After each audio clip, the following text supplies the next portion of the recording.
Hello दोस्तों, एक बार फिर से स्वागत है आपका आरएम स्टडी पॉइंट में। आज हम पढ़ने वाले हैं क्लास 7 हिस्ट्री बीटीबीसी बुक है। इसका 5वां हम आज अध्याय पढ़ रहे हैं और इस अध्याय के एक पार्ट को हमने पढ़ा है। चलेंगे अब हम दूसरे पार्ट की ओर, जो भी बचा हुआ है उसको हम देखेंगे। इसमें हमने बहुत सारे बातों खजुराहों के बारे में जाना।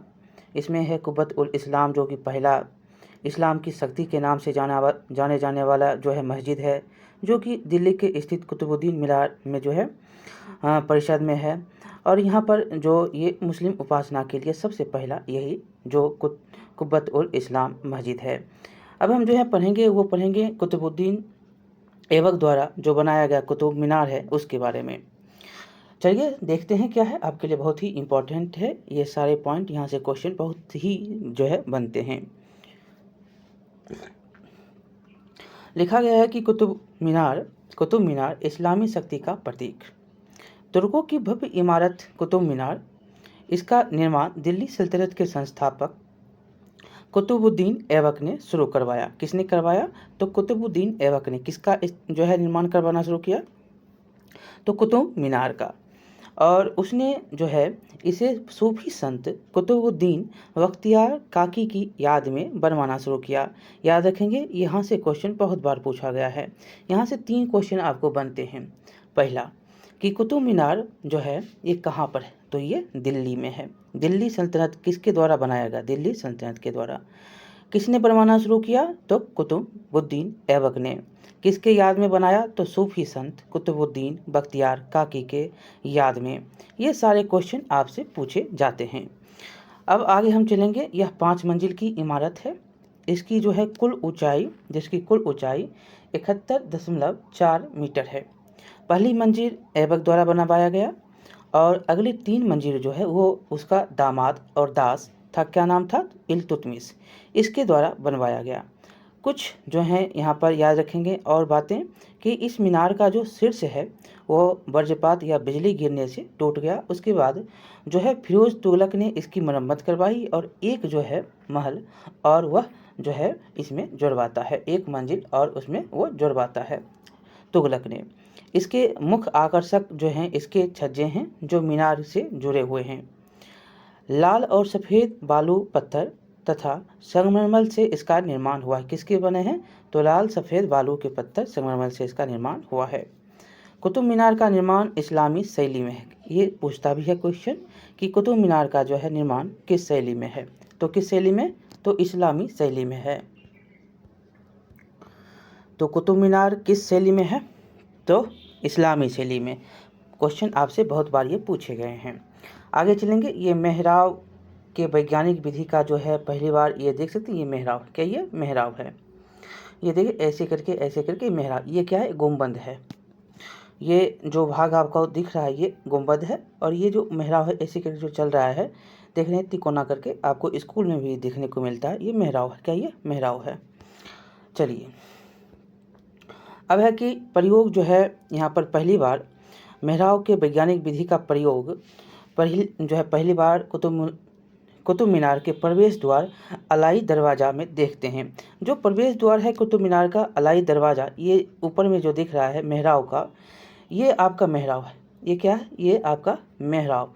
ये मेहराब जो सबसे पहले ये इसी में जो प्रवेश द्वार है कुतुब मीनार का, इसी में जो है इसका विधि का प्रयोग किया गया। अलाई दरवाज़ा को देखते हैं तो यह कुतुब मीनार के परिसर में स्थित है और इस्लामी शैली के मेहराब के निर्माण के लिए यह इमारत भारत में प्रसिद्ध है। इस्लामी शैली से इसका जो है इस मेहराब का निर्माण हुआ है और यह प्रसिद्ध है। भारत में जो है यह इमारत प्रसिद्ध है। यहाँ से एक बार पुनः हम देखेंगे कि मेहराब के वैज्ञानिक विधि का पहली बार जो है प्रयोग कुतुब मीनार के प्रवेश द्वार अलाई दरवाज़ा में देखते हैं। यह कुतुब मीनार परिषद में स्थित है। इस्लामी शैली के मेहराब के निर्माण के लिए यह इमारत भारत में प्रसिद्ध है। तुगलक कालीन स्थापत्य में गयासुद्दीन का मकबरा एक नई शैली की ओर संकेत करता है। किसका? तुगलक में आपको यह गयासुद्दीन का मकबरा एक नया शैली की ओर संकेत करता है। इसने भारतीय और इस्लामी शैलियों का सुंदर एवं संतुलित समावेश हुआ। हुआ है और तुगलक काल में भवनों का निर्माण बड़े पैमाने पर हुआ है। इस काल की इमारत ऊंचे चबूतरे और गुंबद संगमरमर का बनाया गया है। जो ऊंचा चबूतरा भी है और गुंबद जो है वो संगमरमर का बनाया गया है। दिल्ली सल्तनत के कमज़ोर होने के साथ साथ वहाँ के कलाकारों का अन्य क्षेत्रों में पलायन हुआ। यहाँ से क्वेश्चन आपको पूछा जाता है, वह जो है वहाँ से स्थानीय शासकों ने इसका जिनका जो है वहाँ स्थानीय शासकों ने जिनका उदय सल्तनत काल के पतन के बाद हुआ, उन्हें संरक्षण प्रदान किया। जो भी स्थानीय शासक थे, जो सल्तनत काल में पतन हो गया था, उसको संरक्षण प्रदान करता है स्थानीय शासक। इन राज्यों में स्थानीय विशेषताओं को ग्रहण कर स्थापत्य कला का काफ़ी विकास किया भी गया। और ऐसे स्थानीय राज्य जिसने कला का बहुत संरक्षण दिया वे थे गुजरात, बंगाल, जौनपुर और मालवा। ये स्थानीय कला को क्या करता है, संरक्षण देता है। ये एक जो है अटाला मस्जिद जौनपुर में है, देख सकते हैं, ये जौनपुर का ये मस्जिद है। देखिए, यह आप यह जानते होंगे कि 12वीं शताब्दी में बिहार, इसके बारे में हम पढ़ेंगे कि बिहार में जो है तुर्कों का अधिकार हो गया। इसके बाद बिहार में भी तुर्क अफगान शैली में इमारतों का निर्माण शुरू हुआ। इनमें आरंभिक इमारत है बिहार शरीफ स्थित मलिक इब्राहिम या मलिक वया का मकबरा, तेलहरा का मस्जिद और बेगू हजाम की मस्जिद। ये बिहार शरीफ में आपको मिलते हैं, जो कि ये क्या है, तो अफगान शैली इमारत जो बिहार शरीफ स्थित जो है मलिक इब्राहिम या मलिक बयां का मकबरा या तिलहरा का मस्जिद, ये सारे जो हैं आपको मिलते हैं। ये मलिक बयां का मकबरा, हम यहाँ पर जो आपको याद रखना है, क्वेश्चन आपसे पूछता है कि मलिक बयां का मकबरा कहाँ पर है, तो ये बिहार शरीफ में है। ठीक है। अब देखिए, बिहार में तुर्क काल की सबसे महत्वपूर्ण इमारत बिहार शरीफ स्थित मलिक इब्राहिम या मलिक बयां का मकबरा है। इसका निर्माण 1353 ईस्वी में हुआ। कब हुआ? 1353 में। इस पर दिल्ली की तुगलक शैली का प्रभाव है। किस शैली का प्रभाव है? तुगलक शैली का। किसमें? तो मलिक बयां या मलिक इब्राहिम का मकबरा, जो कि 1353 ईस्वी में बिहार शरीफ में बनाया गया। इसमें तुगलक शैली का जो है तुगलक शैली का प्रभाव दिखता है। इसकी प्रेरणा गयासुद्दीन तुगलक के मकबरे से ली गई है। इसमें ढलवा दीवारें और गुंबद बनाया गया है। किसकी जो है प्रेरणा ली गई? तो गयासुद्दीन तुगलक के मकबरे की। कैसा दीवार है? तो ये ढलवा दीवार और गुंबद बनाया गया है। इसका निर्माण ईंट से हुआ है। मलिक इब्राहिम प्रसिद्ध सूफी संत थे। क्या थे? तो मलिक इब्राहिम जो था ये सूफी संत था। इस मकबरे का निर्माण इनके लड़के सैयद दाऊद द्वारा कराया गया था। ये इनका जो लड़का जो था इब्राहिम, प्रसिद्ध जो मलिक इब्राहिम था, सूफी संत था प्रसिद्ध, और इसके जो है मकबरे का निर्माण इनके ही लड़के सैयद दाऊद द्वारा किया गया। अब हम आगे चलेंगे कि स्थापत्य कला के विकास के तृतीय भाग में हम आने वाले हैं। तृतीय भाग के अंतर्गत मुगल काल में बनी इमारतों को रखा गया है। हमने दो काल को पढ़ा, जो कि 8वीं से लेकर 13वीं तक था और 13वीं से लेकर जो है 16वीं तक द्वितीय काल था। अब हम जो है काल पढ़ेंगे वो मुगल का। अब मुगल काल को जो देखते हैं, ये इमारतों जो भी हैं उनके बारे में, इमारत जो बनता है मुगल काल में, ये आता है तृतीय भाग में। तृतीय भाग में हम देखेंगे अंतर्गत जो है मुगल काल में बनी इमारतों को रखा जा सकता है।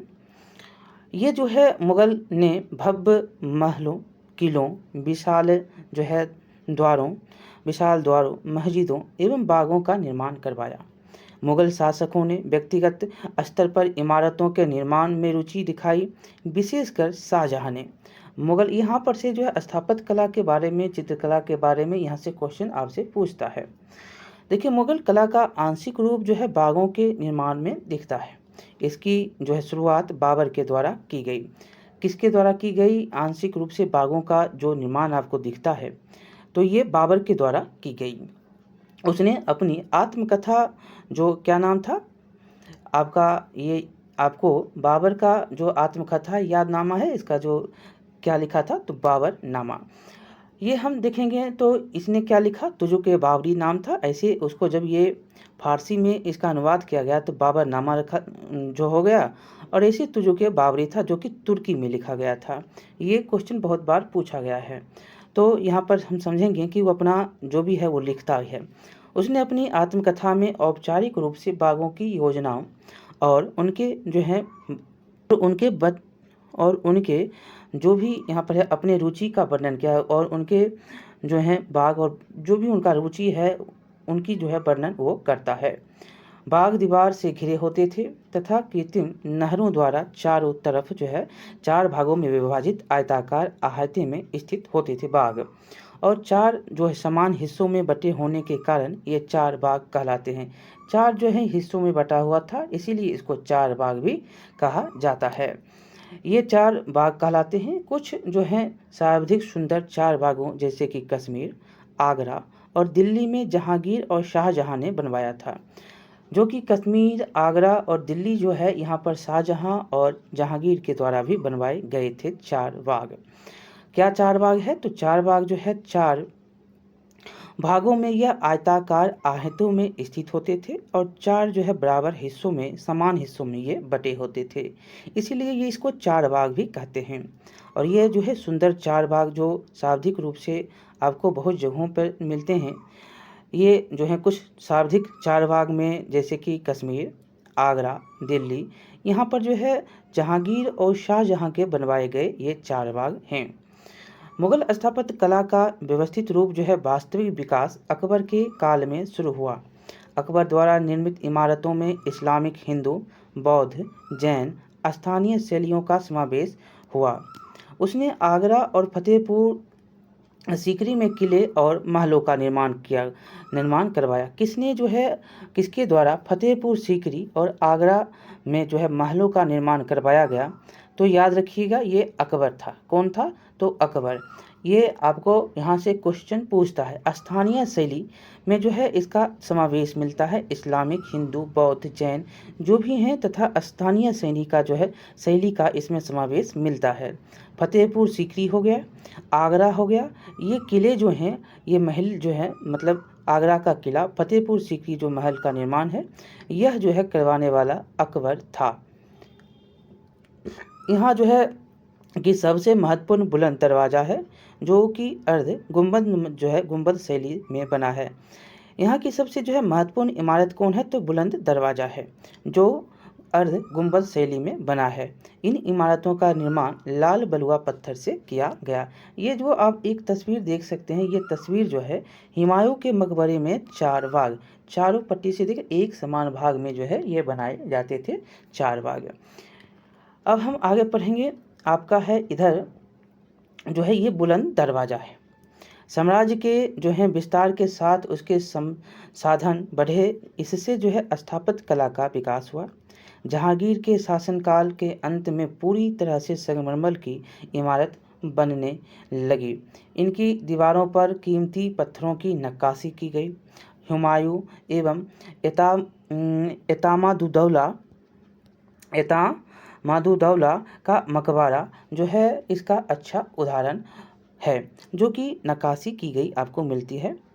ये आपको हुमायूं एवं जो एतामादुद्दौला का जो मकबरा है वो, ये बहुत ही आपको अच्छे उदाहरण मिलते हैं इसके।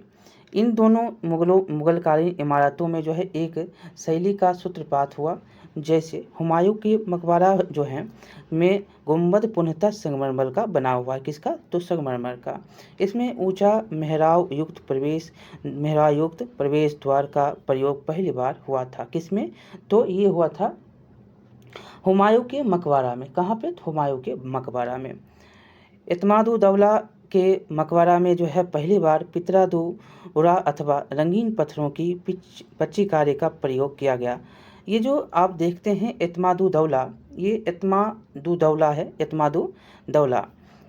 एतमादुद्दौला के जो है मकबरे में पहली बार किसका उपयोग? तो पितरादुरा अथवा रंगीन पत्थरों से पच्चीकारी का प्रयोग किया गया। किसका? तो ये एतमादुद्दौला जो है इसके जो हैं मकबरे में किसका उपयोग? तो पितरादुरा का और अथवा इसका रंगीन पत्थरों की पिचकारी का प्रयोग किया गया।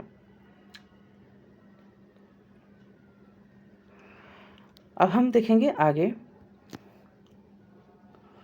आगे चलकर जो है इसका पूरा इस्तेमाल ताजमहल में हमें दिखाई देता है। इत्मादुद्दौला नूरजहाँ का पिता था। कौन था? तो नूरजहाँ का ये पिता था, जिसका प्रभाव जहांगीर के काल में नूरजहाँ के कारण बहुत अधिक रहा। नूरजहाँ के प्रयासों से ही यह मकबरा बनाया गया था। किसने जो है इत्मादुद्दौला का मकबरा बनवाया? तो नूरजहाँ ने। नूरजहाँ कौन था? तो इत्मादुद्दौला का जो है ये बेटी थी, और इसी के प्रयास से इत्मादुद्दौला का मकबरा का जो है निर्माण हो सका। ये आगरा का किला देख सकते हैं, और यह जो है हुमायूं का मकबरा है। ये हुमायूं का मकबरा, जो कि ऊपर में आपको संगमरमर का पूरा दिख रहा है गुंबद, और इत्मादुद्दौला जो है उसमें पित्रादुरा का जो है पूरा प्रयोग किया गया था। ये क्वेश्चन जो है बहुत बार पूछा गया है। आगे हम चलेंगे। आगे आपका है कि शाहजहाँ के शासनकाल में मुगल कालीन भव्य इमारत को बनाया गया। यह जो है किसके शासनकाल में? शाहजहाँ के शासनकाल में। यह काल अपेक्षा के शांत और शासन के स्तर पर काफ़ी समृद्ध था। यद्यपि जनता इस काल में जो है इस काल में जनता ज़्यादा परेशान रही, क्योंकि सबसे अधिक अकाल इसी काल में हुआ। और इस समय जो है बनने वाली भव्य इमारतों के पीछे एक तर्क यह भी दिया गया कि जनता को कठिनाइयों से निकालने के उद्देश्य से शाहजहाँ व्यापक स्तर पर इमारतों का निर्माण करवा रहा था, ताकि लोगों को लगातार काम मिल सके। इस काल में बनने वाली इमारतों में संगमरमर का इस्तेमाल बड़े पैमाने पर किया गया। साथ ही स्तंभों तथा दीवारों पर रत्न जड़ित नक्काशी मतलब पित्रादुरा, इसका जो सबसे पहले पित्रादुरा का किसमें किया जाता है? तो इत्मादुद्दौला के मकबरे में ये किया गए थे। क्या था इत्मादुद्दौला? तो ये शाहजहाँ जो नूरजहाँ थी, नूरजहाँ के पिता थे जो इत्मादुद्दौला, और इसके जो है निर्माण नूरजहाँ ने ही करवाया था। सबसे पहले जो है पित्रादुरा का जो है प्रयोग यही इत्मादुद्दौला के मकबरे में ही किया गया था। और पित्रादुरा क्या होता है? तो नक्काशी होता है, रत्न जड़ित नक्काशी, जो पित्रादुरा का जो है प्रयोग खूब रूप से किया गया स्तंभ में। और इन दोनों इमारतों से निर्मित ताजमहल स्थापत्य कला का एक अभूतपूर्व उदाहरण है, और इसकी प्रमुख विशेषता उसका जो है गुंबद तथा मुख्य भवन के सामने चबूतरे के किनारे खड़ा जो है 4 मीनारे हैं। जो ये देख रहे हैं, ये 4 मीनारे चबूतरे के किनारे, 1 2 3, एक इधर 4, तो ये टोटल 4 जो मीनारे हैं, यही इसका जो है मुख्य सुंदर दिखने के जो है कारक हैं। अब है संगमरमर के सुंदर झरोके जड़े हुए कीमती पत्थरों तथा जो है छतरियों से इसकी सुंदरता बहुत अधिक बढ़ जाती है। देखिए पित्रादुरा जो है क्या है? तो उत्कीर्ण संगमरमर अथवा बलुआ पत्थर पर रंगीन ठोस पत्थरों को दबाकर बनाया गया सुंदर तथा अलंकृत नमूना, इसी को कहते हैं पित्रादुरा। अब देखिए आगे है कि इसके अलावा जो है इसके चारों तरफ लगाए गए सुसज्जित बाग से यह और भी प्रभावशाली लगता है। इस काल में जो है आगरा तथा दिल्ली में भव्य मस्जिद का निर्माण करवाया गया। शाहजहाँ ने दिल्ली में शाहजहानाबाद नामक नवीन नगर की स्थापना 1638 ईस्वी में की, जहाँ प्रशासनिक भवन के रूप में लाल किला का निर्माण करवाया गया। याद रखेंगे किसके द्वारा लाल किला का निर्माण होता है?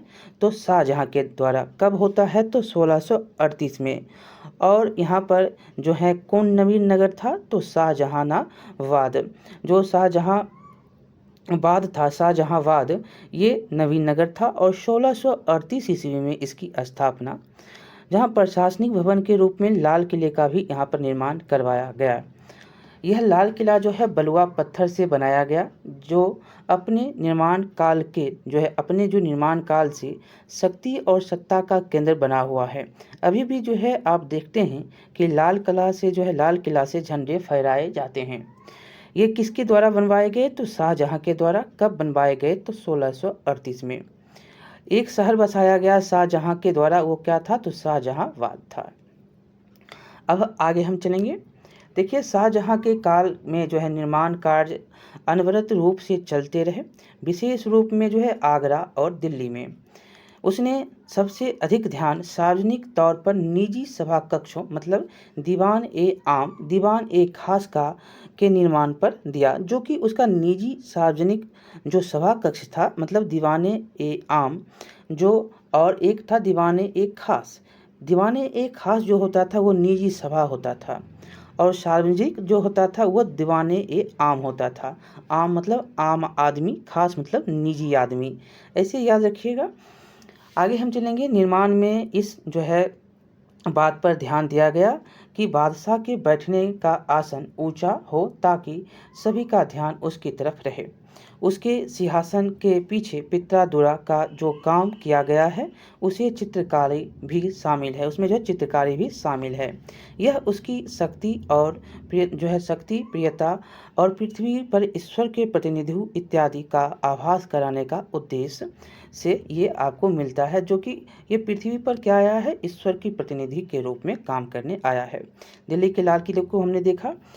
अब देखिएगा, औरंगजेब के शासनकाल में स्थापत्य कला का विकास शिथिल पड़ गया मतलब कमजोर पड़ गया। वस्तुतः उसका शासन अपने पूर्ववर्ती की अपेक्षा अशांत रहा। उसे निरंतर आक्रांति विद्रोह का सामना करना पड़ा। साथ ही साम्राज्य को नुकसान पहुंचाने वाले कई कारक भी उसी काल में उभर कर सामने आए, जिसके विषय में आप जो है अगले में पढ़ा। इसमें जो हमने पढ़ा कि कौन कौन से कैसे जो है क्षेत्रीय शासन होने के कारण बहुत सारे, जब इसका पतन होता है तो धीरे धीरे ये जो है मुगल क्या होता है, पतन हो जाता है। 1707 ईस्वी में औरंगजेब की मृत्यु होती है। उसके बाद तो 1857 तक, 1857 में अंतिम मुगल बादशाह जो था बहादुर शाह जफर, जिसको लंगूर भेज दिया गया था, लंगून, ये जो है उसके जो है अंतिम मुगल शासक थे। लेकिन 1707 के बाद ही जो है इसका पतन होना जो है लगभग शुरू हो जाता है। आप यहाँ पर देखेंगे कि औरंगजेब ने लाल किला में मोती मस्जिद एवं अपनी पत्नी की, ये देख सकते हैं मनेर स्थित शाह दौलत का मकबरा है, अपनी जो है यह मोती मस्जिद और एवं अपनी पत्नी की याद में जो है महाराष्ट्र के औरंगाबाद में बीबी का मकबरा बनवाया। कहाँ पे? तो महाराष्ट्र के औरंगाबाद में, जिसको अब जो है याद रखेंगे, यहाँ पर औरंगाबाद का नाम बदल गया है। लेकिन आपसे अगर औरंगाबाद देता है तो औरंगाबाद ही दीजिएगा। महाराष्ट्र के औरंगाबाद में बीबी का मकबरा बनाया। किसका? तो बीबी का मकबरा किसने बनवाया? तो औरंगजेब ने बनवाया। कहाँ बनवाया? तो औरंगाबाद में बनवाया, महाराष्ट्र के औरंगाबाद में। ये आपको याद रखना है कि औरंगजेब जो है लाल किला में मोती मस्जिद बनवाता है और अपनी पत्नी की याद में महाराष्ट्र के औरंगाबाद में बीबी का मकबरा बनवाता है। क्वेश्चन भी पूछा जाता है कि बीबी का मकबरा किसने बनवाया? तो औरंगजेब ने बनवाया है। आगे है कि यह इमारत मुगल काल के उस भव्यता को प्रदर्शित नहीं करते जो उसकी विशेषता थी। देखिए, मुगल शैली का जो है बिहार में सबसे सुंदर उदाहरण 1617 ईस्वी में शाह दौलत का मनेर स्थित मकबरा है। ये क्वेश्चन बहुत बार पूछे गए हैं। 1617 ईस्वी में कौन बनाता है? तो शाह दौलत का मनेर का, जो आप देखते हैं कि ये पटना में है, यह जो है मकबरा आपको मिलता है। ये मुगल शैली में जो है बिहार में सबसे सुंदर उदाहरण जो कौन मिलता है मुगल शैली का? तो यहाँ पर मनेर में। और यह जो है मकबरा 1617 ईस्वी में निर्मित शाह दौलत का जो है मनेर स्थित मकबरा, जिसे जहांगीर के समय में बिहार के प्रांतपति इब्राहिम खान काकर ने बनवाया। किसने बनवाया? तो इब्राहिम खां काकर ने बनवाया। किसका मकबरा था? तो शाह दौलत का जो है ये मकबरा था। यहाँ पर देखेंगे चित्र में भी, तो चित्र में आपको ये शाह दौलत का मकबरा मनेर में स्थित है। ये देख सकते हैं, ये मनेर में स्थित शाह दौलत का मकबरा है, ये बिहार में है। और यहाँ पर ये जो याद रखना है 1617 में ये बनवाए गए शाह दौलत का मनेर स्थित मकबरा, जिसको कौन बनवाता है? तो ये बिहार का प्रांतपति था जो इब्राहिम खां काकर ने इसको बनवाया था। इसका निर्माण लाल बलुआ पत्थर से हुआ है। इसमें जो है अकबर कालीन मुगल शैली की जो है सभी विशेषताएं दिखाई पड़ती है। मुगल वास्तुकला की शैली और परंपरा जो है 18वीं से 19वीं मतलब 18वीं तथा 19वीं शताब्दी में नवोदित राज्यों के संरक्षण में जारी रहा।